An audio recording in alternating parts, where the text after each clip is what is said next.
하나님의 구속 역사에 택함을 받은 야곱은 일생에 3번 큰 은혜를 체험했습니다. 오늘 이 말씀은 금요 철야 예배 때 한번 나눈 말씀인데요. 다시 한번 우리 같이 한번 은혜를 나누기를 원합니다. 누구나 다 그래요. 누구나 다 하나님을 인격적으로 만나는 경험이 있어야 됩니다. 야곱은 그렇지 못했어요. 야곱은 하나님께로부터 복중에 있을 때부터 택함을 받았어요. 그래서 태중에 있을 때부터 하나님께서 내가 야곱은 사랑하였고 에서는 미워하였다. 내가 야곱은 택하고 에서는 버렸다라고 그렇게 말씀을 하셨거든요. 뭘 잘해서가 아니에요. 근데 하나님께서 그렇게 택했는데도 야곱은 하나님을 만난 적이 없어요. 늘 어떻게 하나님을 몰랐느냐? 그렇다고 하나님을 모르는 게 아니에요. 하나님을 알았어요. 하나님을 어떻게 알았느냐? 아버지한테 들어서, 엄마한테 들어서. 자기가 직접 하나님을 만나고 하나님을 처음 경험한 것이 아니에요. 아버지가 늘 얘기했어요. 하나님은 널 늘 너와 함께 하셔. 하나님께서는 늘 네가 어디에서 무슨 일을 겪든지 당하든지 하나님은 늘 너와 함께 계셔. 라고 아빠가 엄마가 입이 닳도록 얘기했어요. 그런데 야곱은 그걸 깨닫지 못했어요. 들어서 하나님이 함께 하시는구나 하고 알았어요. 그러나 그걸 경험해 보지를 못했어요. 그런데 야곱이 변화되기 시작했어요. 언제부터? 하나님이 만나주실 때부터. 그래서 야곱은 하나님을 일생일대에 3번을 만납니다. 첫 번째가 언제냐 하면 형한테 사기치고 도망갈 때, 그때 베델에서 하나님을 만나요. 창세기 28장 16절을 한번 보세요. 같이 읽어볼게요. 시작. 야곱이 잠이 깨어 이르되 여호와께서 과연 여기 계시거늘 내가 알지 못하였도다. 하나님이 늘 자기와 함께 계셨는데 자기는 알지 못했대요. 이 알지 못했다는 건 뭐냐면 하나님이 자기하고 함께 하신다는 사실을 한다는 것을 몰랐다거나 듣지 못했다거나 하는 말이 아니에요. 늘 아버지가 얘기했어요. 아버지가 어떤 사람이에요? 할아버지가 어떤 사람이에요? 아브라함이고 자기 아버지가 미삭이고 그랬던 사람이에요. 엄마 아빠한테 늘 들었던 말이에요. 하나님이 너하고 함께 하셔. 어디로 가든지. 그러니까 두려워하거나 불안해하거나 무서워하지 마. 하나님이 너하고 함께 하셔. 늘 귀가 따갑게 들었던 얘기인데 야곱은 그걸 몰랐어요. 늘 설교를 들어요. 늘 다른 사람의 간증을 들어요. 그런데도 다 알아요. 근데 중요한 건 뭐냐? 그 하나님을 경험할 수 있어야 된다는 거예요. 야곱은 이때 하나님을 만났어요. 그래서 정말 하나님이 나하고 함께 계시는구나. 하나님은 우리 아버지 집에만 있는 게 아니라 하나님은 여기도 계시는구나 하고 그것을 깨닫게 된 거예요. 그래서 거기를 벳엘이라고 이름을 지은 거예요. 그런 이 야곱이 그래서 하나님이 내가 어디를 가든지 이 아버지 집에서 혈을 단신 혼자 다 놓고 그냥 혼자 지금 삼촌네 집으로 도망가는 거 아니에요. 얼마나 두렵겠어요. 예? 삼촌네 집에 여행 가는 거 아니에요. 여행 가는 거 아니에요. 구경 가는 거 아니에요. 잠깐 들르러 가는 거 아니에요. 이제 가면 언제 올지 몰라요. 삼촌네 집에 지금 우리처럼 교통이 발달해서 맨날 왔다 갔다 하던 데도 아니고 아마 처음 갈 수도 있을지 몰라요. 그런 삼촌이 받아줄지 안 받아줄지 그 삼촌네 집에서 어떤 일을 당할지 아무것도 알지 못해요. 두려운 마음으로 가고 있어요. 그때 하나님께서 나타내 보여주신 거예요. 너가 어디를 함께 하셨는지 늘 아버지한테 듣던 하나님을 만나게 된 거예요. 야곱은 힘을 얻었겠죠. 정말 하나님이 나하고 함께 하시는구나 하는 것을 알고 삼촌네 집으로 두려움 없이 갑니다. 가요. 그런데 거기 가서 어떻게 됐어요? 삼촌네 집에 가서 어떻게 됐어요? 거기에서 갈 때는 혼자 했는데 거기서 가족들을 꾸렸죠. 아내들을 맞이해서 아내들을 결혼을 했어요. 자식들이 생겼어요. 갈 때는 내 편이 하나도 없었어요. 근데 가서는 많은 자녀들을 거느리게 됐고 아내들이 있었고 내 편이 많아지게 됐어요. 종들도 있었어요.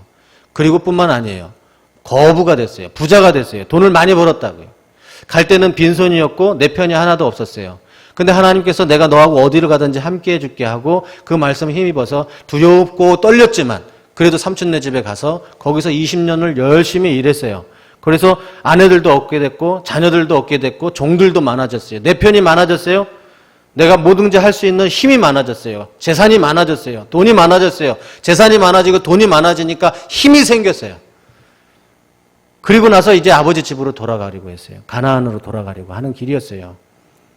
그런데 갈 때는 혼자 갔는데 이제 돌아올 때는 그렇게 많은 것을 가지고 돌아가는데도 불안했어요. 두려웠어요. 무서웠어요. 뭐가? 자기를 향해서 오고 있는 자기 형이 죽이려고 400명의 군사를 거느리고 다가오고 있는 형이 무서웠어요. 20년 전에 하나님을 만나서 두렵고 떨리는 가운데 20년 전에 하나님을 만나서 그 두려움을 뒤로하고서 삼촌네 집에 가서 아주 승승장구해서 참 거부가 되고 힘을 얻어서 돌아오는 길이었지만 여전히 또 현실 가운데는 하나님 또 우리의 현실 속에서 만나는 일들 때문에 두려웠어요. 저와 여러분들이 그렇잖아요. 처음 하나님을 만난 경험들이 다 있었어도 현실을 다 지나가면서 두렵고 불안하고 무섭고 그러잖아요. 그렇죠? 그때 하나님께서 또 이 야곱을 만나주세요. 그때 뭘로 만나주시느냐? 그냥 하나님이 함께 하신다는 하늘 문을 여시고 사닥다리를 내려주셔서 오르락내리락 하는 그 장면만 보내주신 게 아니라 이제 20년 후에 20년 뒤에 야곱을 만나주실 때는 어떻게 만나주시느냐? 군대로 만나주셔요. 군대로. 창세기 32장 1절 2절을 한번 보세요. 같이 읽어볼게요. 1절 이제 같이 시작. 야곱이 길을 가는데 하나님의 사자들이 그를 만난지라. 야곱이 그들을 볼 때에 이르기를 이는 하나님의 군대라 하고 그 땅 이름을 마하나임이라 하였더라. 20년 만에 이제 집으로 돌아가는 길이에요. 20년 전에 하나님을 만나서 그 하나님을 만난 힘과 이 힘으로 그 믿음으로 20년을 지냈어요. 그리고 마침내 부자가 되고 많은 편들을 자기를 돕는 많은 힘을 가지고 돌아가는 길이었는데 여전히 현실은 녹록하지 않아요. 왜? 형이 400명을 데리고 오고 있대요. 왜? 자기를 죽이려고.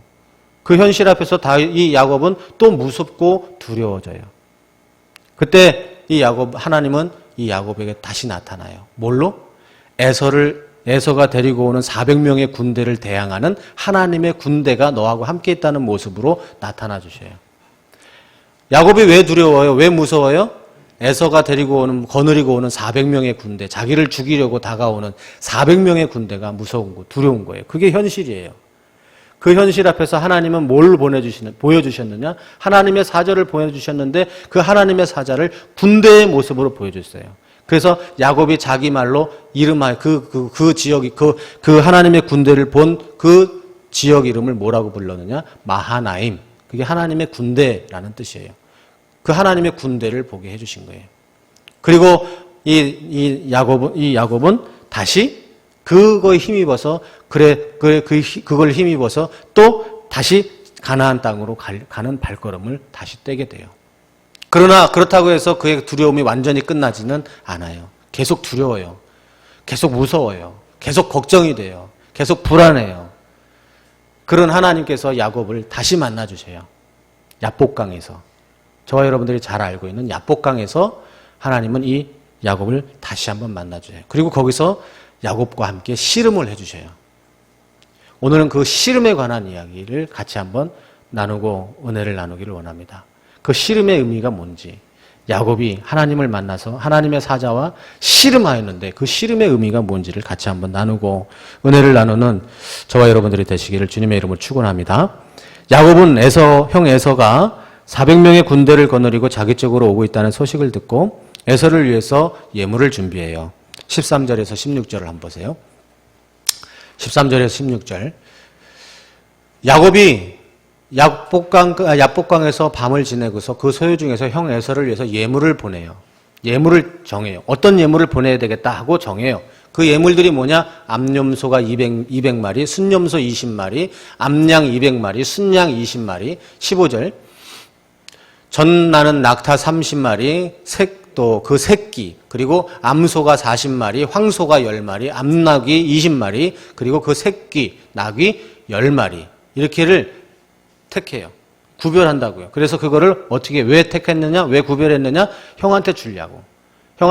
근데 그거를 형한테 그냥 갑자기 그냥 한 목에 다 주는 게 아니고 조금씩 나눠주기 위해서. 그래서 16절 그것을 각각 때로 나누어 종들의 소용에 맡기고 앞서 건너가서 그 때로 거리를 두게 하라 하고. 그러니까는 형한테 줄 예물을 딱 정해놓고 그거를 몇 개 때로 나누어요. 그래서 형이 오고 있는 그쪽으로 먼저 종들을 보내는 거예요. 그래서 먼저 가가지고 너 이거 뭐냐? 예, 당신의 동생 야곱이 형님한테 드리라고 보내는 예물입니다. 하고 예물을 주라는 거예요. 그리고 조금 오면 또 나중에 또 만나서 그 예물을 주라는 거예요. 또 만나서 예물을 주라는 거예요. 왜 그렇게 했느냐? 에서의 마음을 누구로 드릴까 하는 기대 때문에 그렇게 했다는 것이죠. 20절을 한번 보세요.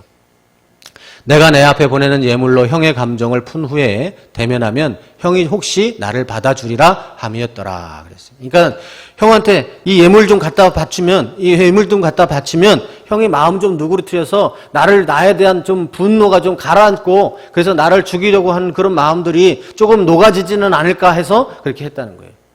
예물을 갖다 바쳤다는 거죠. 우리도 화가 나면 누구하고 싸워요. 집안에 뭐 부부싸움을 하든지 뭐 집안에 누구하고 싸우고 기분 좋지 않은 일이 생겨요. 그러면은 우리 외식이나 하러 나갑시다. 그래가지고 외식하러 가가지고서 밥 먹으면서 푸는 경우가 많잖아요. 그죠? 그것처럼 야곱이 생각하기에 우리 형이 나한테 화가 잔뜩 나 있으니까 우리 형한테 예물을 좀 갖다 바치면서 좀 마음을 좀 달래면은 형이 좀 마음이 좀 누그러지지 않을까 하는 마음에 그렇게 했다는 거예요. 그래서 야곱은 예물을 여러 때로 나누고 야곱을 야복강가에서 그 예물들을 먼저 보내기 시작한 거예요. 21절을 한번 보세요. 그렇게 생각하고 예물을 그 야복강가를 먼저 보내고 그 밤에 일어나서 또 그 가족들 아내와 자녀들과 또 종들을 먼저 야복강을 또 먼저 보내고 그리고 그 뒤에 또 자기 재산들을 또 그 야복강을 건네서 보냈다는 것입니다. 그리고 나서 이제 야복강가에 혼자 남게 된 거예요. 24절을 한번 보십시오. 같이 읽어볼게요. 시작. 야곱은 홀로 남았더니 어떤 사람이 날이 새도록 야곱과 씨름하다가 야곱은 이제 혼자가 되었어요. 20년 전에 자기의 모습하고 똑같은 처지가 되었어요. 20년 전에 하란에 있는 삼촌네 집 라반의 집으로 도망갈 때 혈연단시 혼자 아무것도 가지지 않고 혼자 도망갔어요. 그리고 거기 가다가 베델이라는 곳에서 하나님을 만났죠. 그리고 20년이 지난 뒤에 자기 집으로 돌아오는 길에 마하나임에서 하나님의 군대를 만나고 근데 그리고 나서 먼저 다 보내고 야복강을 다 건너보내고 이제 처음 하란으로 갈 때처럼 이제 혼자 남게 돼요. 가족들도 아무도 없고 가진 재산들도 다 먼저 보냈고 이제 야복강 나루에 이제 혼자 남게 된 거예요. 여러분 혼자라는 건요 참 슬프고 혼자라는 건 참 외로워요. 그죠? 그래서 하나님께서 사람을 만드시고 독처하는 것이 좋아 보이지 않으셔서 외롭게 보여서 아담이 혼자 외롭게 보여서 하나님께서 아담을 잠들게 하셔서 그 갈빗대를 취하여서 돕는 배필로 지었다. 그렇게 말씀을 하셨어요. 돕는 배필이라고 해서 종으로 살아라는 얘기가 아니죠. 협력하고 살아라는 거예요. 협력하면서 살아라. 남편이 힘들고 외로울 때 누군가 외로워해 줘야 되잖아요. 격려해 줘야 되잖아요. 그걸 누가 해야 돼요? 아내가 해야죠. 아내가 자녀를 키우고 양육하는 일들이 너무너무 힘들고 그런 일들을 누가 알아주고 누가 위로해주고 누가 격려해줘야 되느냐? 남편이 해줘야 된다는 거죠. 그래서 하나님께서 남자와 여자를 만드시고 같이 지내도록 만드신 거예요. 혼자 있지 않도록 만드신 거예요. 그래서 하나님께서 이 사람을 만드셨는데 야곱이 이제 혼자 남게 된 거예요. 얼마나 외롭겠어요. 그죠? 쓸쓸하죠. 주일날 예배를 드리고 다 가고 나면 이제 오후 예배 드리고 나서 주차장에서 여러분들 다 가고 나는 걸 배웅하고 나면 아무도 안 남아요. 다 썰렁해요. 바람만 쉬 불고 주차장에 낙엽만 나붓나붓거리고 아무도 안 남아요. 그러면은 되게 쓸쓸하더라고요. 다 이렇게 같이 예배를 드리고 같이 식사하고 같이 교제하고 그럴 땐 너무 좋고 너무 마음이 뿌듯하고 그러는데 다 가고 아무도 남지 않으면 참 외롭고 쓸쓸하더라고요. 우리 주영이가 얼마 전까지는 그런 아픔을 많이 겪었어요. 그래서 주일날이 너무 좋아요. 너무 좋아해요. 그런데 다 가고 나면은 그걸 견디지를 못하더라고요. 어렸을 때. 너무 즐겁고 좋은데 다 가고 나면 너무 외로웠다는 거죠. 그래서 혼자 있다는 건요, 참 슬프고 참 너무 안 좋은 일이에요. 그래서 교도소에 흉악범들이나 교도소에 들어와서 정신 못 차리고 또 일 저지르고 그런 사람들을 독방에 가두는 이유가 바로 그건 것 같아요. 가장 아주 센 벌, 그것이 독방에 가두는 일이 아닌가 생각이 됩니다. 그러나 오늘 여기 본문을 통해서 우리가 한 가지 깨닫게 되는 것은 뭐냐 하면 그게 혼자 있는 것, 혼자 된다는 것, 그건 참 슬프고 참 어렵고 힘든 일이에요. 그러나 오늘 본문을 통해서 우리가 깨닫게 되는 것은 뭐냐 하면 신자들에게 있어서는 꼭 그런 것만은 아니다라는 거예요. 저와 여러분들에게 있어서 혼자가 된다는 것, 시간적으로나 영적으로나 장소적으로나 공간적으로 상황적으로 저와 여러분들이 다른 거에 다 단절돼서 혼자 된다는 거, 그것은 꼭 그렇게 슬프고 외롭고 쓸쓸한 것만은 아니다라는 것이에요. 말하자면 혼자 된다는 것은 비록 외롭고 두렵고 비참한 것임에 틀림없지만 그럼에도 불구하고 신자들에게는 오히려 그것이 축복의 기회가 될 수 있다는 것이에요. 왜냐하면 그때야 비로소 하나님과 깊은 영적인 교제를 나눌 수 있는 좋은 시기이기 때문에 그런 거예요. 사람들과 완전히 단절되고 어떤 상황으로부터 완전히 단절되고 모든 여건들 가운데 내가 다 막히고 다 이렇게도 막히고 저렇게도 막히고 모든 가능성이 다 막히고 다 사람들과의 관계도 다 끊어지고 모든 것이 다 끊어졌을 때 얼마나 힘들고 외롭겠어요. 모든 상황들이 다 막혀요. 사방으로 우겨쌈을 당해요. 앞에 진퇴양난이에요. 앞에는 바다고 뒤로는 적군이 오는 그런 진퇴양난의 순간이에요. 그런데 그럴 때 신자들에게 그것이 축복이 되는 이유는 뭐냐면 그럴 때 신자들은 하나님께 정말로 하나님을 만나서 정말 하나님과 영적인 깊은 교제를 나누는 그런 시간이 될 수 있기 때문에 그렇어요. 여러분 한번 생각해 보세요. 여러분 친구들하고 만나가지고 카페에서 수다 떨고 얘기 나누고 사서 웃고 떠들면서 하나님과 깊은 영적인 교제를 체험한 적이 있습니까? 그렇지 않잖아요. 그죠? 여러분 드라마 보면서 하나님과 깊은 영적인 체험을 해요? 그렇지 않아요. 영적으로나 상황적으로나 공간적으로나 우리가 단절되어질 때 그때 우리는 비로소 하나님과 깊은 영적인 교제를 할 수 있는 적절한 기회가 됐다는 것을 저와 여러분들은 깨닫기를 바랍니다. 그래서 성경에서 말하는 골방기도라는 것은 바로 그런 것이에요. 저와 여러분들이 골방이라는 것은 모든 것들이 다 막히고 완전히 혼자가 되는 그런 상태를 얘기하는 거예요. 그냥 막혀지는 어떤 그런 한정되어 있는 공간을 얘기하는 게 아니라 모든 것들이 다 단절되어 있는 혼자만의 시간. 그럴 때 저와 여러분들은 하나님과 온전한 그런 기회들을 가질 수 있게 되는 것이에요. 대부분의 경우 우리는 홀로 있을 때, 외로울 때, 적막할 때 자기 자신을 깨닫게 되기도 하고 하나님과의 깊은 교제의 시간을 갖게 되기도 하는 것입니다. 저와 여러분들이 잘 알고 있는 탕자가 그랬어요. 누가복음 15장 17절에서 19절을 한번 보세요. 같이 읽어볼게요. 시작. 이에 스스로 돌이켜 이르되 내 아버지는 양식에 풍족한 품꾼이 얼마나 많은가. 나는 여기서 줄여 죽는구나. 이 탕자가 깨달은 게 뭐예요? 야, 우리 아버지는 부자인데 나는 왜 여기서 이 고생을 하고 있느냐? 우리 아버지는 정말 부자인데 우리 아버지의 집에 너무 부자서 그 집에서 일하는 종들도 먹을 것 때문에 걱정하지 않고 이렇게 굶주리지 않고 사는데 왜 나는 여기서 이러고 사느냐?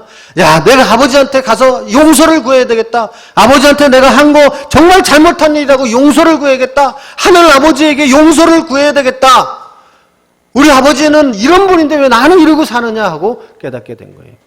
근데 여러분 한번 생각해 보세요. 이 창자가 허랑방탕하게 술 먹고 창기들 끼고 술 먹고 놀고 주변에 친구들이 많아서 항상 몰려다니고 여기저기 놀러 다니고 술 먹고 허랑방탕하게 그때 살 때 이런 것들을 깨달을 수 있었나요? 절대로 못 깨달아요. 절대로 깨닫지 못했어요. 이 사람이 아버지는 나한테는 아버지가 있지. 나한테 아버지는 부자지. 그 아버지 집에서 일하는 품꾼도 굶지 않지. 그런데 왜 나는 여기서 이렇게 있고 있지? 내가 아버지한테 상속받을 거 미리 받아가지고 와서 이렇게 쓴 거 이거 다 하는 아버지한테 죄이고 하나님께 죄지. 내가 아버지께로 돌아가야겠다 하고 결심하고 각오할 수 있었던 것은 언제냐 하면 친구들하고 만나서 허랑방탕하게 즐겁고 소리 지르면서 즐겁게 지낼 때가 아니라 혼자 되었을 때. 아무도 자기를 찾지 않을 때, 아무도 자기를 도와주지 않을 때, 그때 비로소 이 아들은 하나님께, 아버지가 있다는 사실을 깨닫게 되고 아버지께 돌아가야 되겠다는 결심을 하게 되는 그런 좋은 계기가 된 것이에요. 그러니까 저와 여러분들이 영적으로나 시간적으로나 공간적으로나 어떤 상황적으로 저와 여러분들이 어떻게 다 막혀가지고 어떻게 될 수 없는 그런 완전히 혼자 있게 되는 그런 시간이 되었다는 것은 참 힘들고 어려운 일이지만 그것이 꼭 그렇게 힘들고 어려운 일만은 아니다. 왜? 그때 정말 하나님을 찾고 찾고 하나님을 부르짖고 하나님과 깊은 영적인 교제의 시간을 갖게 된다면 그것이 오히려 축복의 시간이 될 수 있다는 사실인 것입니다.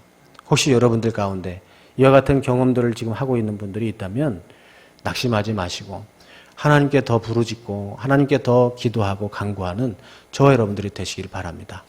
그리고 하나님을 무조건 만나야 돼요. 하나님을 인격적으로 만나는 그런 귀한 경험이 있어야 돼요. 설교만 듣는다고 되는 일이 아니고요.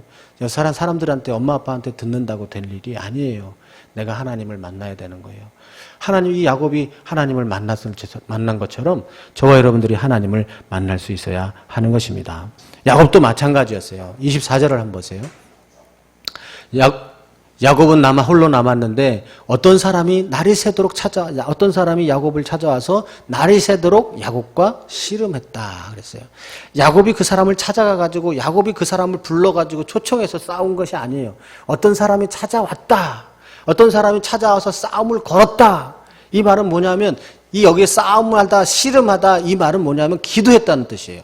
야곱이 기도했다는 거. 호세아 12장 4절을 한번 보세요. 천사와 겨루어 이기고 울며 그에게 간구하였으며 호세아 선지자가 이 장면을 설명하는 거예요. 호세아 선지자가 이 야곱이 씨름한 것을 설명하기를 뭐라고 했느냐. 천사와 겨루어 이기려고 울면서 그에게 간구하였다라고 했어요. 이 씨름하였다 이 말은 뭐냐면 간구하였다란 말이에요. 그러니까 어떤 사람이 찾아와서 씨름을 걸었다 이 말은 뭐냐면 야곱으로 하여금 기도하게 만들었다라는 거예요. 그러니까 야곱이 스스로 기도하려고 마음먹고 기도하는 그렇게 막 상황을 만들고 그런 게 아니에요. 하나님께서 야곱으로 하여금 그렇게 씨름을 하도록 만드셨다는 거예요. 찾아오셔서 씨름을 걸어 주셨다는 거예요. 그러니까 그 씨름을 걸어 주실 때 그 씨름의 그럼을 받는 저와 여러분들은 그 씨름을 응해서 그 하나님께 기도하는 씨름을 할 수 있어야 하는 것이에요. 그럴 때 그 기도가 간절해질 수가 있는 거예요. 25절, 26절을 한번 보세요. 야곱이 자기를 찾아와서 씨름을 거는 사람에게 간절히 기도합니다. 씨름을 해요. 근데 그 씨름하는 그 사람이 야 이제 나 너무 피곤하다. 나 힘들다. 나 좀 놔줘라. 그런데 어떻게 해요? 안 놔줘요. 그러니까 그 사자가 어떻게 해요? 이 야곱의 허벅지 관절을 쳐버려요. 그러니까 허벅지 관절이 부러졌다 이거예요. 이게 엉덩이 뼈예요. 엉덩이 그 엉치뼈하고 이 대퇴부에 있는 이 다리하고 있는 이 관절 여기를 차버린 거예요. 그러니까 이게 어긋나니까 걸을 수가 없게 되는 거죠. 얼마나 아픈지 몰라요. 이 고관절이 잘못되면요, 잘못하면 죽기도 한대요. 굉장히 아픈 거죠. 그런데도 야곱이 뭐라 그래요? 나를 축복해주지 않으면 절대로 이거를 놓지 못합니다. 축복해주지 않고서는 갈 수가 없습니다. 라고 그렇게 얘기를 해요. 얼마나 간절한 거예요. 아빠 죽어요. 부러졌어요. 부러졌는데도 안 나요. 그게 간절하다는 뜻이죠. 간절하다는 뜻이에요. 여러분, 하나님과 씨름하는 기도, 그런 나밖에 없고 완전히 단절되고 그럴 때라야 비로소 하나님께 정말 간절한 기도를 할 수가 있는 거예요. 그래서 하나님께서 그런 상황들을 만드실 때가 있는 거예요. 하나님의 사람들에게. 그러니까 저와 여러분들이 완전히 다 혼자가 됐어요. 사방에 다 막혔어요. 꽉 막혔어요. 어떻게 방도가 안 생각이 나요. 뭐 빛이 안 보여요. 다 꽉 막혀요. 깜깜해요. 너무 힘들죠. 불안하죠. 두렵죠. 그렇지만 그때가 정말 간절히 하나님께 매달려서 기도할 때예요. 그렇게 하기 위해서 하나님께서 찾아와서 씨름을 걸어주시는 거예요. 기도하도록 씨름을 걸어주시는 거예요. 저와 여러분들이 막 하고 싶어서 하는 게 아니라 씨름하도록 하나님께서 만들어주시는 거예요. 간절하지 않으면요, 이렇게 할 수가 없는 거예요. 이 루비콘 강을 건넜다라는 말이 있죠. 이 말을 여러분 잘 아실 거예요. 이거는 뭐예요? 돌이킬 수 없다라는 뜻이잖아요. 그죠? 이 말은 여러분 아시는 분은 아시겠지만 로마의 옛날 로마의 카이사르라는 그 장군이 있었대요. 근데 이 로마의 법이 뭐냐면 이 로마는 그 반도 이쪽 끝에 있잖아요. 반도 끝에 있으니까 어때요? 늘 북쪽으로 전쟁을 하고 훈련을 하고 그렇게 해요. 그래서 전쟁을 하거나 훈련을 하거나 하면은 이게 나가가지고 승리를 하고 돌아올 때는 건너게 돼요. 그때 다 그 무장을 다 해제하고 돌아오게 그 강을 건너게 돼 있대요. 근데 이 카이사르라고 하는 이 장군이 워낙 이 막강한 지도력과 힘과 능력을 가지고 있는 사람이죠. 근데 그 사람하고 경쟁자인 폼페이우스라고 하는 사람이 있었어요. 로마에 거기에서 장군 겸 거기에 있는 관리가 있었는데 이 사람이 이 카이사르 이 사람을 제거하려는 그런 음모를 꾸미게 된 거죠. 근데 이 카이사르가 그것을 알게 되고 나서 그 루비콘강 앞에서 고민을 한 거예요. 내가 여기서 무장을 해제하지 않고 그냥 건너면 이거는 쿠데타가 되는 거예요. 그래서 가서 그 쿠데타가 성공하면 사는 거고 그 쿠데타가 성공하지 못하면 죽는 거예요. 그냥 그 무장을 해제하지 않고 건넌다는 거는 바로 그거예요. 그래서 이 폼페이우스하고 이 결투를 벌이게 되죠. 그래서 이 카이사르 이 사람이 주사위는 던져졌다라고 그렇게 말을 하면서 그 루비콘 강을 건넜다. 그래서 그 말이 나온 거예요. 근데 그 루비콘 강을 건넌 그 사람이 마음이 어떻겠어요? 이게 죽기 아니면 살긴 거예요. 이제 죽는 거 아니면 사는 거예요. 루비콘 강을 건넜다는 것은 로마 공화정하고 싸워가지고 자기가 새로운 나라, 새로운 정부를 세우느냐 못 세우느냐 이 중대 기로에 선 거예요. 그러니 얼마나 간절한 마음으로 한 거겠어요. 야곱이 바로 지금 그와 같은 마음을 가지고 기도했던 거예요. 죽기 아니면 살긴 거예요. 하나님 축복해 주지 않으면 안 됩니다. 지금 형이 400명을 거느리고 나를 쫓아오는데 내가 하나님 두 번을 만나서 그때마다 하나님께서 힘을 주셔서 내가 버텼는데 지금 난 아직도 나는 무섭습니다. 난 아직도 현실이 무서워요. 아직도 나는 이 현실이 두렵고 무섭고 불안해요. 하나님 나를 축복해 주지 않으시면 절대로 돌려보낼 수가 없습니다. 놔드릴 수가 없습니다. 하고 이 야곱은 그렇게 기도했던 것이에요. 그렇게 해서 야곱은 어떻게 되죠? 하나님의 응답을 받게 돼요. 그때 그 야곱과 씨름하던 사람이 그 야곱에게 묻죠. 뭐라고 묻죠? 네 이름이 뭐냐라고 묻습니다. 27절을 한번 보세요. 그 사람이 그에게 이르되 내 이름이 무엇이냐? 그가 이르되 야곱이니이다 그랬어요. 네 이름이 뭐냐? 야곱입니다. 여러분 여기서 중요한 것은 뭐냐면요. 하나님은 뭘 몰라서 물어보는 분이 아니라는 거예요. 저 여러분들이 아는 믿는 하나님은 전지전능하신 분이잖아요. 모든 걸 다 아시는 분이잖아요. 그런 분이 이름 몰라가지고 이름 물어보겠어요? 그게 아니에요. 하나님께서 지금 이 야곱에게 네 이름이 뭐냐라고 물으신 건 뭐냐면 야곱으로 하여금 자기가 지금까지 살아왔던 지난 날들을 고백하고 회개하도록 만든 거예요. 그러니까 하나님께 간절히 기도하는 사람에게 제일 먼저 나타나는 것은 뭐냐면 하나님께서 주시는 건 뭐냐면 회개의 심령이에요. 하나님께 정말 사생결단하고 정말 믿음으로 간절히 기도하는 사람에게 하나님께서 제일 먼저 베풀어 주시는 은혜가 뭐냐면 회개의 영이에요. 지금 여기에서 하나님께서 이 야곱에게 네 이름이 뭐냐라고 묻는 것은 뭐냐면 야곱입니다 라고 대답하게 하신 것은 뭐냐면요. 야곱의 뜻이 뭐예요? 그 사람 이름의 뜻이 뭐예요? 사기치는 사람, 속이는 사람, 빼앗는 사람, 빼앗는 자, 속이는 자, 약삭 빠른 자 이런 뜻이에요. 그러니까 하나님께서 네 이름이 뭐냐라고 묻는 건 뭐냐면 야 야곱은 넌 지금까지 어떻게 살았냐? 라고 묻는 거예요. 그러니까 야곱은 자기 이름을 고백하면서 자기 입을 통해서 고백하는 거예요. 하나님, 저는 지금까지 약삭빠르게 살았습니다. 하나님 믿는다고 하면서도 다 거짓말하고 하나님 믿는다고 안다고 하면서 하나님은 불신 가운데 살았어요. 하나님 나는 속이는 사람으로 살았습니다. 하나님 나는 약삭빠르게 살았어요. 하나님 나는 빼앗으면서 살았어요. 그것이 적법하든지 불법하든지 내가 욕심이 나는 것이면 무조건 다 빼앗으려고 하고만 살았습니다. 하고 자기 입으로 스스로 고백하는 회개하도록 하신 거예요. 그때 하나님께서는 그렇게 회개하는 야곱에게 이제 진짜로 응답을 해주셔요. 그 응답이 뭐예요? 이름을 바꿔주시죠. 야, 너 그래, 내 이름은 앞으로 야곱이라고 하지 말고 이스라엘이라고 해라 라고 그렇게 얘기하셔요. 28절을 한번 보세요. 같이 읽어볼게요. 시작. 그가 이르되 내 이름을 다시는 야곱이라 부를 것이 아니요 이스라엘이라 부를 것이니. 그래? 너 지금까지는 그렇게 살았어? 야, 너 지금까지는 다 속이면서 살고 빼앗으면서 살고 약삭 빠르게 살고 그렇게 참 그렇게 살았어? 이제부터는 너는 그렇게 살지 마. 이제부터 너는 어떻게 살아? 승리자로 살아.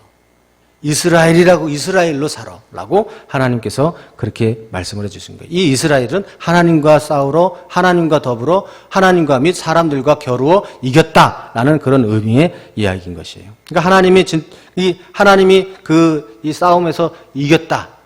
하나님과의 싸움에서 이겼다라는 그런 뜻이에요. 이스라엘은. 근데 여러분, 하나님과 싸움에서 이길 사람이 있어요? 없어요. 없어요. 이 말의 뜻은 뭐냐면, 이 야곱의 결사적인 기도에 하나님께서 응답하지 않을 수 없었다는 것을 의미해요. 그러니까는 이 말씀을 듣고 하나님 앞에 간절히 기도하고 정말 사생결단을 하면서 기도하고 간구하는 사람들에게 하나님이 응답하지 않고는 견딜 수 없다는 것을 지금 말씀해 주시고 있는 거예요. 그래서 야곱은 비록 평생 동안 다리를 절면서 살아야 했지만 에서의 보복에 대한 두려움과 악으로부터 해방될 수 있었던 거예요. 그래서 이 야곱도 이제 드디어 야복강을 건널 수 있게 되는 거예요. 하나님으로부터 확실한 응답을 받았어요. 야, 너 이제 승리하는 사람, 너 이제 승리자로 살 거야. 라고 하나님이 그 확신을 주시니까 이 두렵고 떨리고 무섭고 불안했던 이 야곱이 이 야복강을 건널 수 있게 된 것입니다. 그러나 이 말씀 속에서 더 중요한 것은 뭐냐면 단지 자기를 괴롭히던 형의 보복의 두려움에서 해방된 것만을 의미하는 것은 아니에요. 그러니까는 다시 말하면 우리가 힘들고 어려울 때 사방으로 우겨싸움을 당해서 다 꽉 막혀있을 때 하나님께 기도하면 하나님께서 거기에서 벗어날 힘을 주시고 그것을 이겨낼 수 있는, 승리할 수 있는 힘과 지혜와 능력을 주신다는 것만으로 그것을 깨달아서는 안 된다는 거예요. 이걸 통해서 하나님께서 말씀해 주시고자 하는 것은 뭐냐면 가나안 땅은 야곱의 이름을 가지고는 들어갈 수 없다는 거예요. 가나안이라고 하는 것은 야곱으로는 들어갈 수 없는 곳이 가나안이라는 것을 말씀해 주고 있는 거예요. 지금 야곱은 하란으로 가고 있는 게 아니에요. 하란에서 어디로 가고 있어요?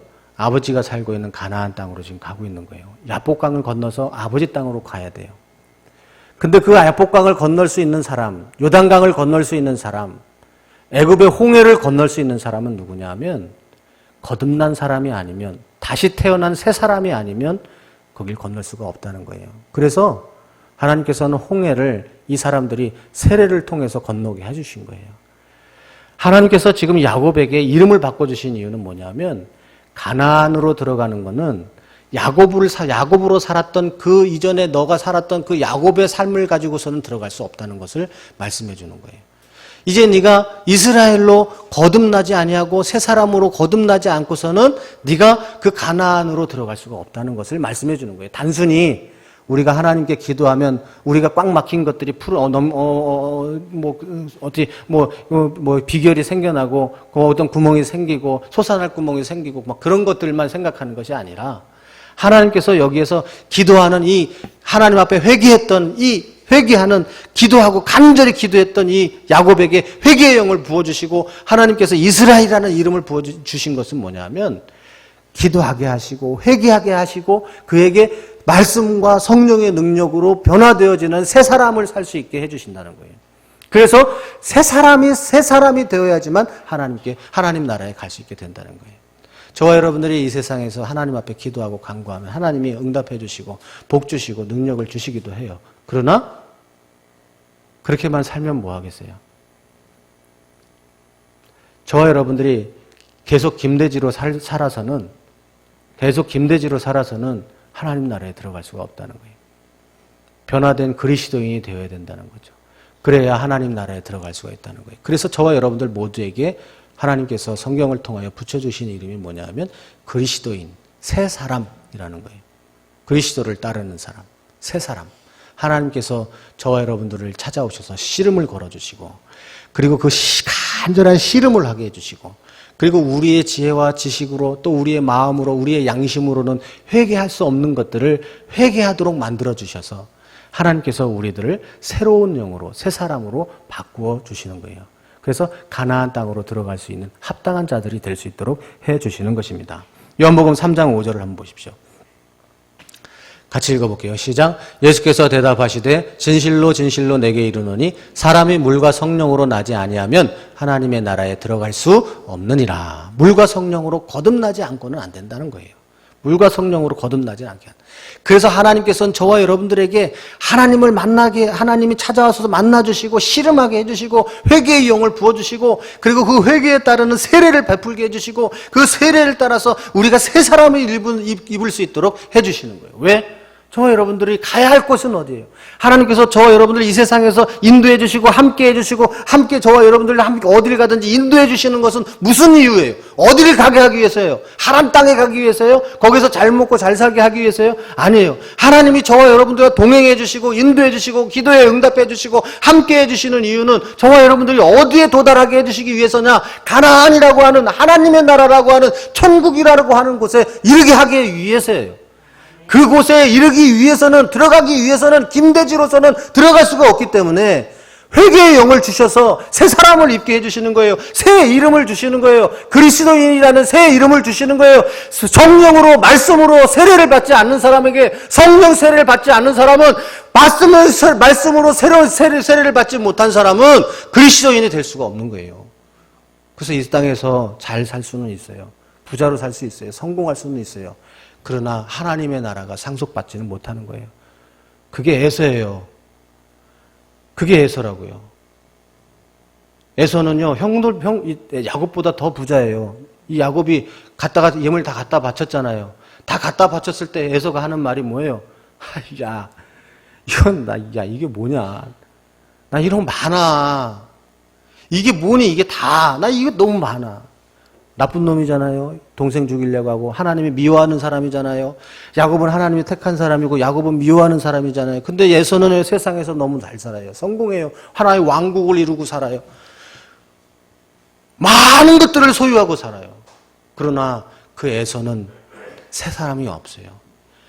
그 사람은 변화가 되지를 못해요. 하나님께서 새 이름을 주시지 않았어요. 변화 주시지 못했어요. 가나안 땅에 들어갈 수 있는 새 이름을 주시지 않았다는 거예요. 그냥 에서로 살다가, 에서로 누리며 살다가 그냥 에서로 죽는 거예요. 하나님 나라의 영원한 기업을 받지를 못했어요. 그게 에서고요. 힘들고 어려워도 하나님께서 그것을 통해서 깨닫게 해주시고 기회도 하게 해주시고 회개의 영을 주셔서 새 사람이 되게 해주셔서 하나님 나라로 갈 수 있도록 인도해 주시는 사람, 그 사람이 파란만장한 인생을 살면서도 끝까지 하나님을 믿고서 그 믿는 믿음을 가지고서 하나님 나라에 기어코 들어가고 많은 사람이 누구냐 하면 야곱이에요. 그 저와 여러분들이 그 야곱을 인생을 살고 있는 거예요. 저와 여러분들이 그 야곱의 인생을 살고 있다고요. 그러니까 저와 여러분들이 지금 겪고 있는 그것들 가지고 그것이 다라고 생각하고 그것들 가지고 낙심할 필요도 없고요. 그것들 가지고 자랑할 필요도 없고요. 교만할 필요도 없어요. 중요한 건 뭐냐면 내가 그것을 토대로 해서 내가 정말 하나님이 지금 씨름을 걸어오는데 그 씨름을 하고 있느냐. 하나님이 왔는데 나를 자꾸 붙들고 씨름하려고 하는데 나는 그것도 모르고 그냥 그냥 아무 관심 없이 그냥 살고 있느냐. 아니면 그거 피해가지고 그냥 나는 나대로 살래요 하고 그냥 가고 있느냐. 이게 중요한 거예요. 사랑하는 성도 여러분. 이것이 우리가 하나님의 말씀을 받고 은혜를 입고 살면서도 또 하나님께 우리의 연약함을 아뢰며 하나님의 자비와 은혜를 간절하게 구해야 하는 이유인 거예요. 복만 바라고 기도해야 하는 것이 아니라 비록 하나님의 섭리 가운데 환도뼈가 부러져서 평생을 절름발이로 사는 한이 있어도 하나님께서 나를 그냥 두시면 안 된다고, 나를 붙잡아 주시지 않으면 안 된다고 기도해야 하는 이유가 바로 이거예요. 우리가 기도하는 이유, 그냥 복 달라고 기도하는 게 아니라 하나님 나를 붙잡아 주시면 안 돼. 하나님 날 택해 주셨잖아요. 날 사랑해 주시잖아요. 날 가나안 땅으로 지금 인도해 주고 계시잖아요. 하나님 나는 넘어질 수밖에 연약해요. 하나님 나를 붙잡아 주시지 않으면 안 돼요. 에서 형이 나를 죽이려고 오잖아요. 하나님 나를 지켜 주시지 않으면 안 돼요. 하나님 나를 도와주세요 하고 기도해야 되는 거예요. 그때 하나님께서 찾아오셔서 씨름을 걸어 주시는 거예요. 이것은 얼마나 감사한 일인지 몰라요. 그래서 야곱은 환도뼈가 이게 부러져가지고 그 이후부터 평생을 절면서 살았어요. 그러나 그것이 야곱이 조금 살아가는데 불편할지 몰라도 저는 자기의 모습을 바라보면서 그때 하나님이 내가 지금 다리를 절지만, 내가 지금 이게 없지만, 내가 지금 이게 안 되지만, 내가 이것 때문에 지금 힘들지만, 그때 하나님이 나와 함께 해주셨지. 나를 승리자라고 해주셨어. 하나님이 나를 승리하게 해주신다고 해주셨어. 한 믿음을 가지고, 그 믿음을 가지고 승리할 수 있게 된 거예요. 세례 요한을 낳았던 사가랴에게도 마찬가지예요. 하나님께서 사가랴에게 내가 내 아내에게 아들을 있겠다라고 얘기를 하죠. 그랬더니 사가랴가 뭐라 그래요? 아이고, 참, 예수님, 참, 하나님, 이상한 말씀 하시네. 어떻게 나이가 많은데 아기를 낳아요? 얘기를 하죠. 그랬더니 하나님께서, 야, 이놈 이거 아주 못된 놈이네. 기도해놓고서 응답해주니까 믿질 못하네. 야, 이놈 너 앞으로 애 낳을 때까지 너 벙어리가 될 것이다. 그렇게 얘기를 합니다. 그때 사가랴가 벙어리가 돼요. 애 낳을 때까지. 사가랴가 왜 벙어리가 됐을까요? 그 사람은 입이 뚫려 있으면 계속 말을 하게 되면 아이가 자랄 때마다 임신했다 그러니까 어떻게 임신한 걸 믿을 수 있냐고 그러고, 배가 불러오면 임신은 하긴 했는데 이게 어떻게 아들이냐고 그러고, 그렇게 못 믿을 말만 했을 거예요. 그러나 이 사람이 벙어리가 됐잖아요. 벙어리가 돼가지고 그런 의심의 마음, 의심의 말들이, 이런 말들이 하려고 할 때 어떻게 이게 아들이에요? 이게 아들 맞아요? 하고 이 말을 하고 싶을 때마다 말이 안 나와요. 그때마다 하나님이 나를 벙어리로 만드셨구나. 하나님이 나에게 믿음의 말을 하게, 나 불신의 말을 하지 못하도록 벙어리가 되게 하셨구나. 하나님 말씀을 믿는, 하나님 말씀이 맞지 하는 그런 믿음이 생기게 되는 거예요. 그러니까 여러분, 우리가 뭐가 좀 안 되고 다리를 전다고 힘이 든다고 내가 좀 부족하다고 낙심하고 그럴 필요 없어요. 그것 때문에 저와 여러분들이 하나님 앞에 바로 설 수만 있다면 그거 참 감사한 일이에요. 마태복음 18장 8절을 한번 보십시오. 같이 읽어볼게요. 시작. 만일 내 손이나 내 발이 너를 범죄하게 하거든 찍어내버리라. 장애인이나 다리 저는 자로 영생에 들어가는 것이 두 손과 두 발을 가지고 영원한 불에 던져지는 것보다 나으니라. 네 손이나 네 발이 너 손 잘라라. 이게 범죄하면, 네 눈이 범죄하면 눈을 뽑아버리라 이거예요. 왜?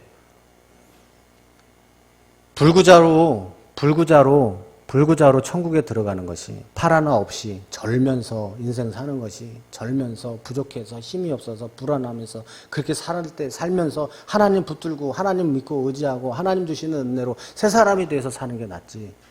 멀쩡하게 사지 육신 멀쩡해가지고 자기 힘대로 자기 마음대로 살다가 지옥불만에서 떨어지는 것보다 하나님 의지하고 하나님 믿는 믿음 가지고 새 사람으로 변화되어져서 그 하나님과 동행하면서 사는 삶이 훨씬 복되다는 것을 말씀해주고 있는 것입니다.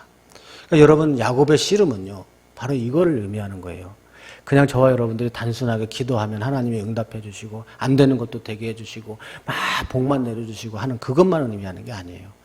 하나님께서 씨름을 걸어와 주신다고요. 하나님이 택한 사람에겐 사방으로 우겨쌈을 당하고 막히고 깜깜하게 되는 일들은 하나님이 씨름하도록 지금 찾아오셔서 씨름을 거시는 거예요.